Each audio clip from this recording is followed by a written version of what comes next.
Ladies and gentlemen, welcome to another episode of To the Men After Me podcast. I'm your host, Neeko Williams. This is the letter to the boys that will become men in the generations that follow. I'm super grateful because I have a guest with me today. He is a friend, he's a mentor, a longtime pastor at Mercy Hill Church.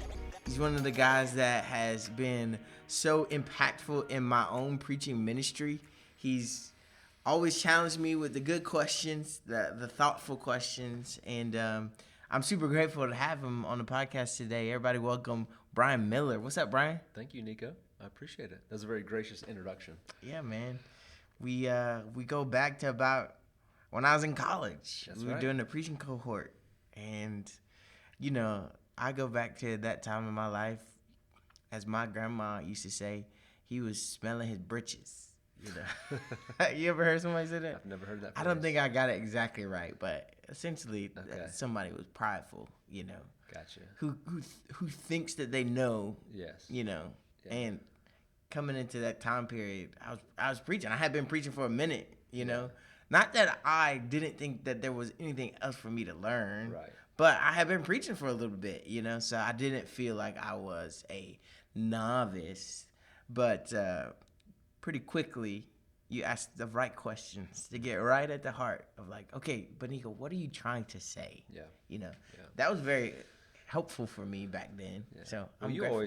always come with good questions. Well, thank you. And we have the opportunity to kind of team preach here in Yes, a couple weeks. Couple weeks. So, I'm excited look forward to about that. Yeah. Definitely.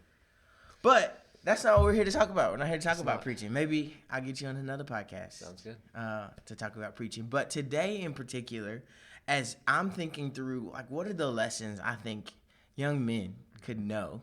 What are the lessons that if they could learn early, it could set them up for a lifetime of joy and peace? Yeah. One of the ones that comes to mind is just the conversation about rest and taking breaks and taking, as the Bible puts it, a Sabbath. Now, you have a pretty cool experience because you're coming off of the back of a Sabbath. I'd love to just ask you, okay, just to kind of explain it in layman's terms. Sure. A sabbatical, I said a Sabbath. Right. But a sabbatical, just in Right. layman's terms, what is a sabbatical? Yep. How was it impactful for you? Okay. Yeah, sure. Well, yeah, it's easy to kind of mix the terms because they're so similar. Sabbath, sabbatical, they're very much related. And I think a lot of times context is important, you know? So, like, it goes back to when Moses and the Israelites are wandering around in the wilderness, right? And God is providing manna for them. And if you remember, God says, hey, go out each day, collect just enough for that day. If you try to collect more, it's going to spoil the next day. But on the sixth day, go out and collect twice as much, because on the seventh day, I don't want you to go out and gather and collect. You're going to eat what you collected on the sixth day. And so it was patterned after God's own activity in creation, where he created in 6 days and rested on the seventh. He was giving his people this pattern of, hey, you're going to work 6 days, you're going to rest the seventh day. Then after, you know, kind of commanding them that with the manna, he actually commanded that as one of the 10 Commandments. That it's a day set aside to honor the Lord. Okay. And it's really, it's a ceasing from rest. Yes.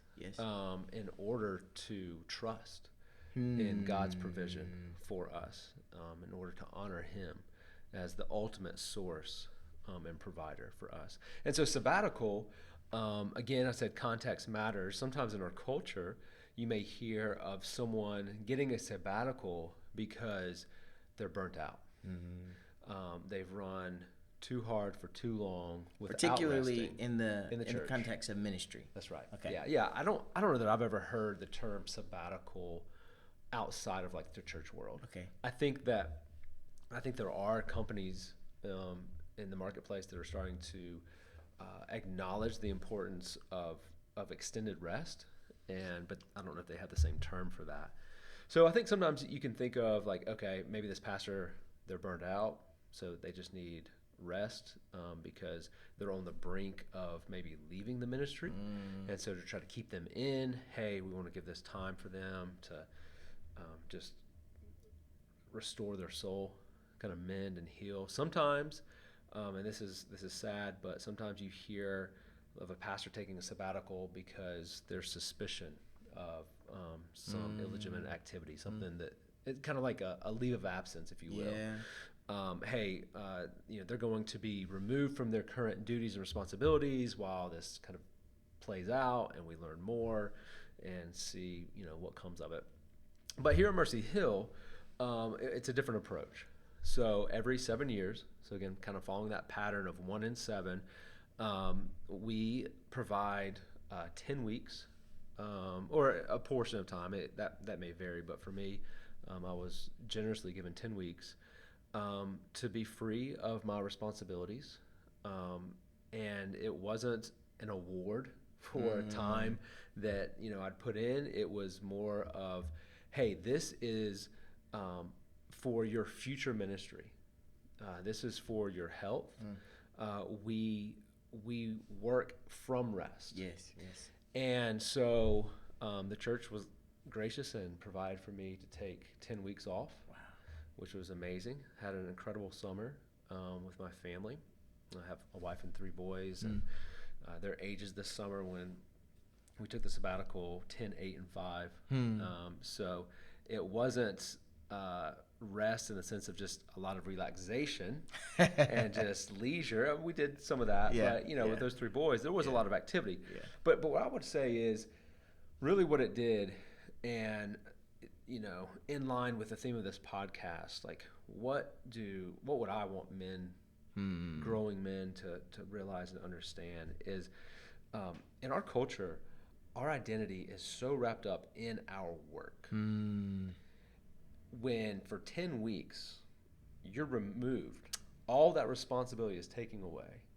I had no emails to check, no messages to respond to, a couple phone calls came through, but not many, right? People weren't calling me. It's easy to feel useless in a sense. And if my identity was wrapped up in what I do, then it could have undone me. It could have broke me. And so I would say that sabbatical, in its simplest form, it is a discipline, it is a practice of Psalm 46:10. Be still and know that I am God. That's good. And that really kind of hit me right on the front end of my sabbatical of just, I think I've always understood that verse of like, okay, I'm going to be still to hear from God so that I can do a lot for God. I want to make sure I get clear directions for Him. And I think what His Spirit taught me was like, hey, my mission's going to move forward with or without you. I don't need you, Bryan, to accomplish my task. And I want you to just be still. I thought of like with my, you have a toddler and you're trying to get them to put their shoes on. They're not old enough to where they can do it yet. They don't have the dexterity, and so you're doing it, but they're being all fidgety and stuff. And sometimes you're just like, be still. Yeah. I don't think God is like reprimanding us when He says be still. Okay. Maybe there is a little bit of that. Hey, like He's the one that's going to accomplish His task. Okay. He's the one that's going to do it. But I think in that kind of reprimand, there's also an invitation from Him that's really sweet to say, hey, you're not God. You don't need to trust in your own performance. You can rest from your work because I am at work and I am providing. So Bryan, I think you're about to just talk about like one of the stories of impact from your sabbatical there. Yeah, I think the story of impact really comes from unmet expectations, and I think that's true a lot of times in our life where we expect something and it doesn't happen quite that way, but there's a lesson in that. And so for me, I thought, hey, I've got 10 weeks removed from my daily responsibilities and just kind of work grind that I was hoping that I would get clear direction for the future. Because again, in our context, and the reason why we do sabbatical is not as a reward from work you've done in the past, but as preparation for work to do in the future, because we want to work out of rest. And so I was really hoping that God would give me some clear direction, passion for that next season ahead. And so I understand, like, hey, probably most of these listeners will never get like a 10-week sabbatical in the way that I was able to enjoy it. But I think probably all of us are looking for direction from God. And I know that I've been looking for direction from God for, many years, since I became a believer. And so I think there's a lot of good in that. But early on in the sabbatical, I listened to a sermon by Pastor Tim Keller, and he gave this illustration that, hey, what we want from God is we want him to give us a map so that we can then figure it out ourselves. But God doesn't give us a map. He gives us a guide. And that guide is himself. It's his spirit.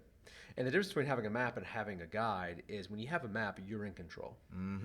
And so I was doing a home renovation project during part of the sabbatical. And so I was going to Lowe's, Home Depot a lot. And you can pull up the app and say, okay, this is the app. This is the item I want. Do they have it in stock? They do. Okay. And not only that, it would show me like the aisle that it's on. And so I could just go in and immediately grab it and go. And I love that. Right.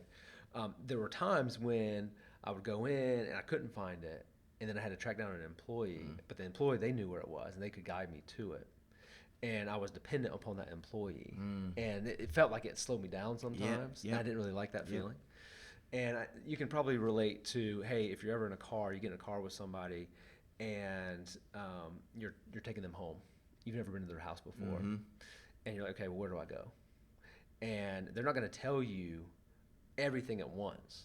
They're going to give you step by step, turn by turn. Hey, when you get to the stop sign, take a left. I actually don't let people do that anymore. No, you don't? No, because we'll be having a conversation and they'll be like, oh, that's their turn. Oh, yeah, so that's true. I just like, go ahead and give me the address. Let me put it in. We'll figure it out. Yeah. Then we ain't got to worry about it. But. Yeah.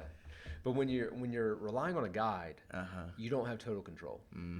And so God doesn't always give us the map, but he gives us himself. And in Psalm 25, it talks about the person that God directs and becoming that person that God guides. And it starts with someone that just wants to daily connect with him. Wants to surrender whatever agenda I have for my day to God, and to just to be a person that knows his word. And what's funny is I was talking to the Lord, and I was like, can you just reveal anything that I feel like you feel like I need to like work on, like something smoothing it out? And he revealed to me in two separate occasions. First one was pride. You need to work on your pride. And I was like, I'm not prideful. He's like, that's exactly what I'm talking about right there. Yeah. But then as I started trying to pray through that and trying to uncover some of that, it seemed like he was impressing upon my spirit that the root, behind your pride is actually your need for control. Yeah. The reason why you need to know all the things, you need to know all the steps is because you do want to control it. You know what I mean? And like what you're talking about, I don't want God to be my guide. I want him to be my map because I want control. Yeah. And I would never go to God in the intimate moments, you know what I mean? Right. To just know him and love him and be with him. Yeah. If I felt like I had the map, you know? So. Right. Yeah. Yeah. So Ephesians 2:10 is an important verse in my life. And I think it's true for all believers that we are God's workmanship created in Christ Jesus, and that there's good works that he has prepared for us to do. And I think my question has always been, okay, God, what are those good works that you want me to do? Will you tell me what those good works are? And the first part of that verse is that, God is the one doing the work in us and on us and through us. And so we need to rest in that. And I kind of came to the realization that, hey, yes, there are good works that God has planned for me, Bryan Miller, to do on this earth in my lifetime. But I may not know what those are specifically. And can I be okay with that? I think in eternity, we'll find out. He'll reveal those to us. Yes. But here in this life, I may not know. Yeah. So that verse was begin to see it in a new light when I was taking this intentional time of rest. So, Bryan, I really appreciate the honesty of like desiring to like acknowledge I want to know, but also God showing you something different. Yeah. I appreciate you sharing that. Yeah. Man, I'd love to know if there are any lessons that you were able to teach your sons while you were on sabbatical. But then kind of further on, I'd love to like maybe to the boys that will become men in the generations that follow. Like what are some things that we can put in our toolbox, maybe store in our heart along the lines of rest and its importance. Sure. So, Absolutely. lessons for your son. Yeah. So again, I have 3 boys, 10, 8, and 5 are their current ages. And I remember a dad saying this, and this is probably a phrase that has been repeated by many dads. Don't worry that your children don't listen to what you tell them. Mm-hmm. Worry that they are always watching what you do. That's good. Yeah, it convicts, right? That's good. Because there are times when you're like, have I not told you 1,000 times? Why do you still not get this? Mm. But then you'll see them imitate you, both the good and the bad, and you're like, oh, I wish they hadn't picked that up, And so I say that as a preface to say, like, hey, 10 weeks we were together, all 10 weeks in a way that we haven't been, that we're not usually, because a lot of times they're going to school, my wife's going to work, I'm going to work, but we were together, and so they got to observe a lot, and so there's some things that I hope that they picked up on, and I was able to model for them. One, I think, is I hope that they were able to witness my love for their mom and my wife. Talk to us. And so one of the things that, I've always heard, like, hey, one of the best gifts that a father can give to their sons is to model loving his wife. Wow. And one of the great joys of this time together is that we get to the end of it, and I was able to look at my wife and say, I'm going to miss you tomorrow. Like I've enjoyed this time together. Like I never grew tired of her. Wow, come on now. So that was a wonderful gift, just to remember. That's good. That's good. So again, not sure how much they'll pick up on that, but I hope they do. Another thing that I hope that we kind of get to pick up on is, again, because I'm a vocational pastor, and part of our role is to be present on the Sunday. Yes. When the church gathers. And so sometimes it's really hard for the children of ministers and pastors to distinguish between church and daddy's job. Wow, yes. And so one of the things I really wanted to do is I wanted to say, okay, hey, we're going to go as a family to church, not the church where I am employed, because church is far more important than just daddy's job. That's right. It's so much more than just daddy's work. That's right. And so we had the opportunity to go to a couple other local churches and worship with other believers, and it was amazing. Wow. And one of the pastors, when we were visiting, even talked about how if you want to grow, you need others. And it was such a good reminder, because we can never know ourselves fully. That's right. Unless we have a relationship with others who can look in and know the complexity of our lives and be able to speak into that. So we have to be known. And now, granted, when you're just kind of going around visiting churches, you're not known in that way as you are when you're, rooted for longevity in a local church. But I think it was just hopefully a way that I could model to them, hey, the local church, gathering with local believers is vital to your Christian faith. That's good. That's good. I would say the other thing is, like, we saw some amazing places. Where'd y'all go? We traveled out west to Montana, went to Glacier National Park, went to Yellowstone, saw the Tetons. I mean, the Badlands in South Dakota. Just some incredible places. Did y'all go in an RV? Did y'all RV? No, we drove. Okay. We drove, but no RV. Man, yeah, that's one of the things I want to do one day. Yeah, it was fun. It was fun. There were some trying moments for sure. I think we all had our meltdowns. I probably had the most, but.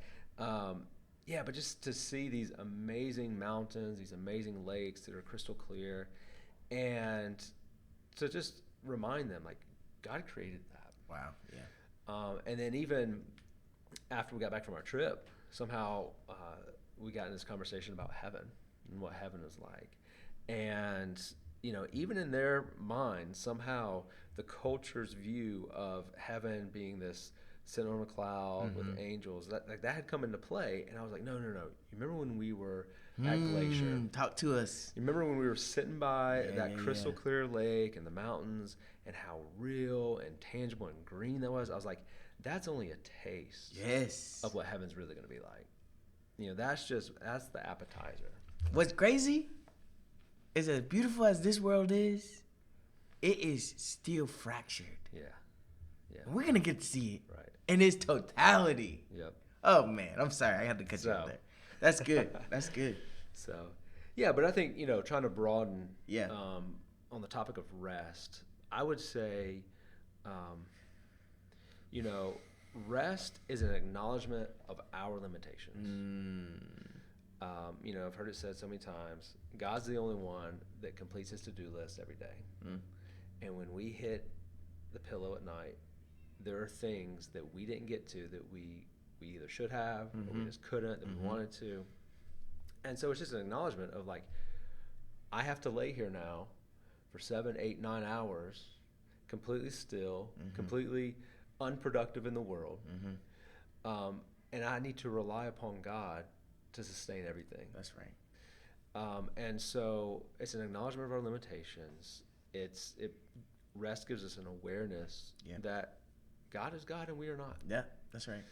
But I would say to rest well, it is a discipline. Yes. It is something that you need a plan for. Yes. And so, God, he shows in his word a pattern of 6 days of work and 1 day of rest. And so I would say to the listeners, hey, if rest is not something that you think about, if you think, burnout is not a badge of honor. Yes, work hard, do your best, excel in what you do, but you need to turn it off. Turn it off from both your paid work and your unpaid work. Yep. And take a day to delight in God. Yes. And just thank him for, who he is and his provision, and trust him. The story of Sabbath in Egypt that we were talking about, how the Israelites had to get twice the amount of manna on I believe it was Friday, on the fifth day, was the sixth day, so that they could actually rest on the seventh day. And I thought that the principle there was so rich. Yeah. Like if you're really gonna rest, that means the rest of your week you got to do a little bit extra, to actually be able to sit there and rest. Yeah. The other thing that you said I thought was super interesting, and I'd love for people to really understand, is like rest is also about delight, And so me and Candace, we think about rest in two different ways, my wife Candace. And so like something like making a podcast right now, that's rest for me, like that's invigorating. That's something I can delight in. And she'll look at the couple of hours that it takes me to create something. She'll be like, I'm exhausted just looking at you, And so that changed how I thought about Sabbath, Yeah, I think something practical. And I think each person has to kind of learn what is restful for them, what's not. The old adage is that like a farmer rests well by putting his nose in a book, and a scholar rests well by putting his hands in the dirt. Yep. The other way somebody said it is, if you work with your hands, rest with your mind. Yeah. And if you work with your mind, rest with your hands. Yeah. I thought that's really pretty good. Cool. What we found in my family, for my wife and I, is being home is not enough to rest. Oh, okay. Because when we're home, there's all types of laundry that needs to be done. Oh, wow. The floors need to be swept, or the grass needs to be cut. But when we invite people over into our home, we do rest because we're present with them. Oh. And so we're not, if you invite someone over for a meal, when the meal gets done, you don't immediately just start washing the dishes. You just say, hey, just leave them there. We'll get them later. And so a lot of times for us, our Sabbath looks like, we're in the front yard, we're sitting on the porch. Our boys are playing with the neighbors. Maybe we've invited one of their family friends over or something, just so that we can be more present. Yeah. So I think for us, presence is a key word in how we rest well. Yeah. Again, just trying not to go after that daily grind and that constant toil. Being more present with others, and that helps lead us to be more present with the Lord. Bryan, I want you to give one piece of word of advice for the 8th grade male, so that they can think right now about how to Sabbath well, how to rest well, if you can think of anything. Yeah, I would say, hey, I can remember being in 8th grade and homework projects. As soon as, first of all, let me say, hey, you don't need to be legalistic in this. Okay. So it doesn't have to be like, hey, Sunday is the day that everybody rests. Yeah. But I would say that your schedule as an 8th grader is somewhat plan for you. Okay. Right? Monday through Friday, you've probably got school. And a lot of times when Friday hits, you're like, oh, I'm free. Free of those restraints. And so you don't want to do anything. But then what happens is, okay, Sunday night comes around, and the way I was is like, man, now I'm trying to do all my homework, all these projects I procrastinated on. And so it became a more of a stressful day. And so going back to that principle of like gathering the extra man on the sixth day, like, hey, you're going to have to discipline yourself to work ahead, to work extra hard so that you can create this space that you say, hey, my responsibilities, which would include school and homework, chores. Maybe family chores, I'm not going to let them impede into that space. That space is reserved for me to do something that you delight in, something that brings you joy. I would encourage you to think of what brings you joy with others, but then also time to delight in God, to read His Word. Maybe for you as an 8th grader, you spend an extended time, a leisurely time. I'm not going to give like a number to it. Just reading a story in the Bible. And there's no pressure of like, I need to do this within the next 5 minutes because then I've got to, get ready to get out the door. But I'll just paint another picture. I think, again, when you have friends over and you're sitting at the dinner table and after the meal's done and you're just conversing, you're just talking with your friends, you're just chatting, that is a great picture of leisure. That is a great picture of what Sabbath should be. Of just, hey, I'm not worried about the next activity. I am satisfied right now. Just had a good meal. Come on, talk. And so just imagine for you, like, what would that look like? And how can you plan that time and guard that time in your rhythm? That's good. Yeah. Well, thank you, Bryan. Yeah. I appreciate you for coming on to the podcast, man. And it's been a really great conversation. We'll have to have you on again. Sounds good. Talk about preaching, maybe. Let's do it. Thanks, Neeko. Thank y'all. Thank you to the listeners. This has been another episode of To the Men After Me. I'm your host, Neeko Williams. This is the letter to the boys that will become men in the generations that follow. Peace.